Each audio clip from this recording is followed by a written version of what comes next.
Bora Boye. So we in the global Yoruba community, we who practice Orisha lifestyle, we have to be more like the nation than, let's say, the Afrocentric movement overall. We have to be more like the nation than Afrocentric thinkers, right? And I myself am a product of Afrocentric thinking and worldview. And when I say Afrocentric thinking and worldview, I'm talking about the work of people like John Henry Clark, Jacob Carruthers, Dr. Ben, George G.M. James, Leonard Jeffries, Ashra Kwesi, Asa Hilliard, really upstanding brothers like that. Of course, Malefi Asante, who kind of coined the phrase of the Afrocentric idea, wrote a book to that effect. Dr. Wade Nobles, Naeem Akbar. These are great thinkers and writers and exponents of an Afrocentric way of thinking. The benefit and impact of Afrocentric thinking is that it acts as an antidote to just reckless white supremacism.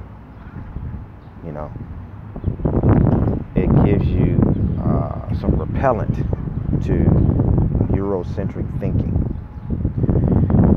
I remember reading Frantz Fanon, and he talks about, I'm pretty sure it's in Black Skin, White Mask.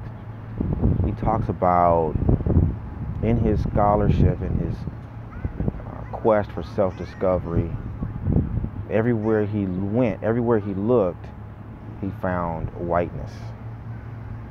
Right? History and the arts, philosophy, everything was white. It's like the white man had gotten everywhere before we had, and they put their stamp of ownership and authorship on everything. And I think that is the really, that's the power of Afrocentric thought, because it takes us back as far back in history that we want to go, and it demonstrates with some really solid facts the ways in which what we consider Western civilization is rooted in Africa, particularly Egypt. And so that's the antidote. And I think that's really the full extent of what Afrocentric thinking does. After that, I don't think it has much utility. And I'm going to use Nick Cannon as the example, right? Nick Cannon is at a certain stage of his intellectual development and social political maturity, and he has a great platform, and he used his platform to share where he is in the developmental stage. And he made comments about the role of the Jews and the identity of the Jews relative to that of African people, and he did so with Professor Griff, who was formerly a Public Enemy, which was already, a bold statement. He openly endorsed the Honorable Minister Farrakhan, and he made a lot of bold steps in that process, and he got some swift repercussions from elements of the Jewish community, and they put pressure on him, and he chose to make an apology. Okay, now he had to do so for a couple of reasons. Number one, he's trying to graft himself onto somebody else's story.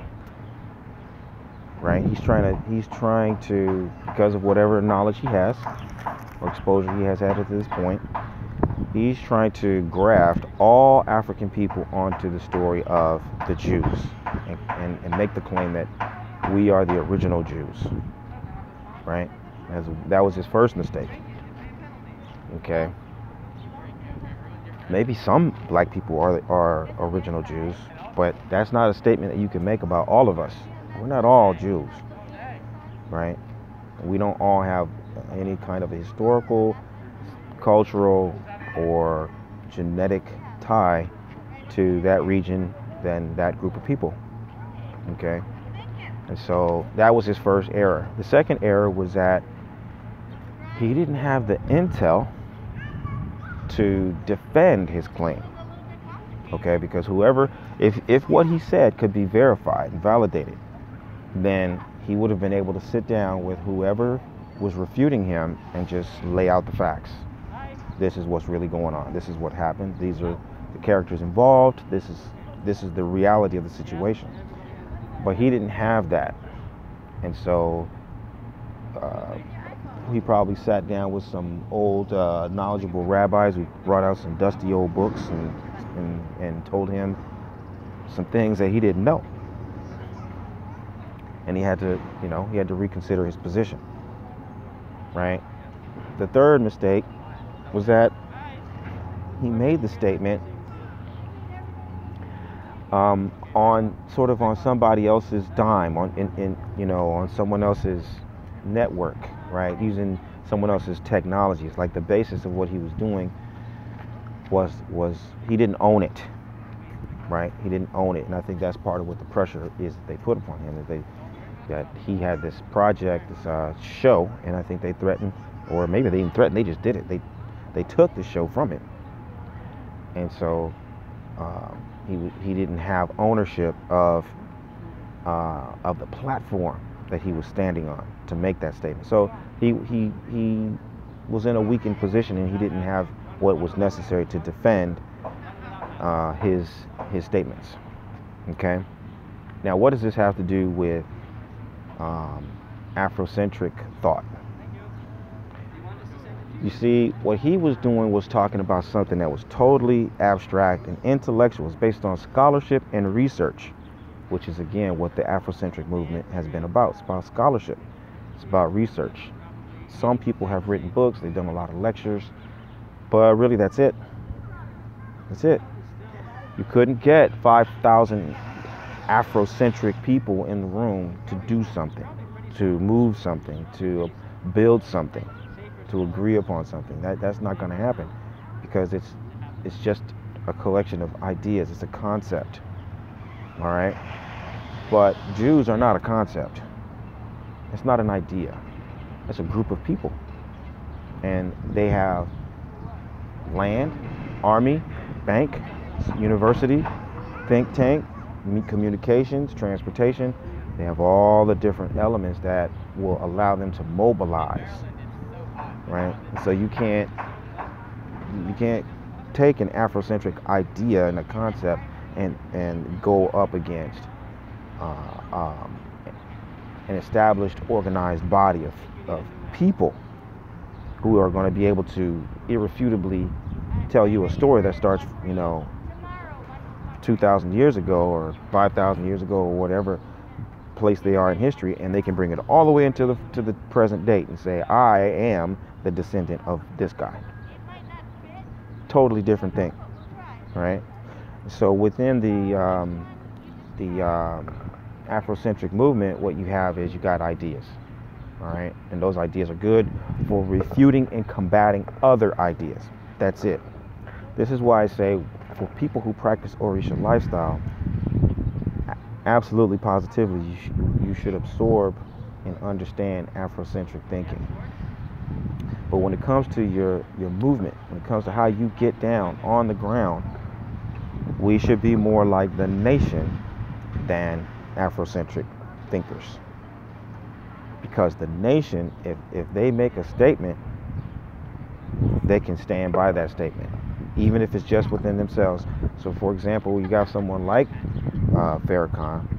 Oh yeah, they can condemn him, right? They can remove him from social media, but he has his own platform, and he has his own people, and he can continue to communicate with his own people across all of the channels of his own network.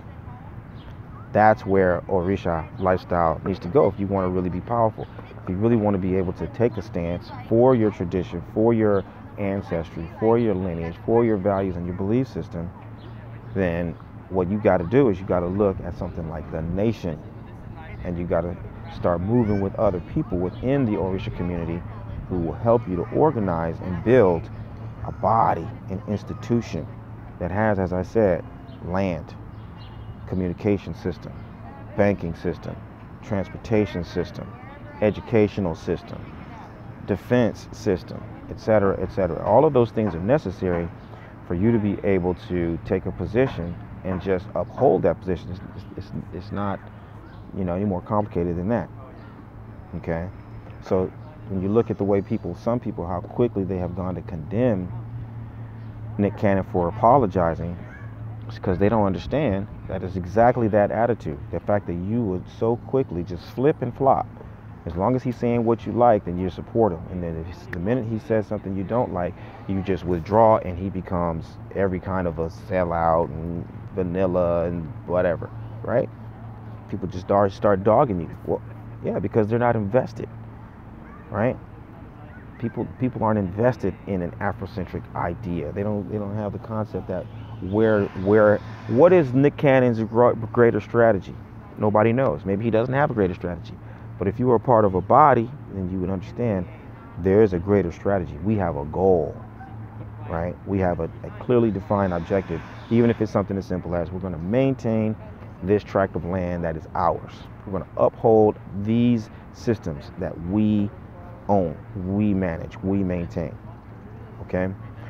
So that's my takeaway from the Nick Cannon experience, and I hope that you will look at this as an opportunity to learn and grow and start making different kinds of moves and decisions that would enable us within the Orisha community to be more like the nation and less like the Afrocentric thinkers.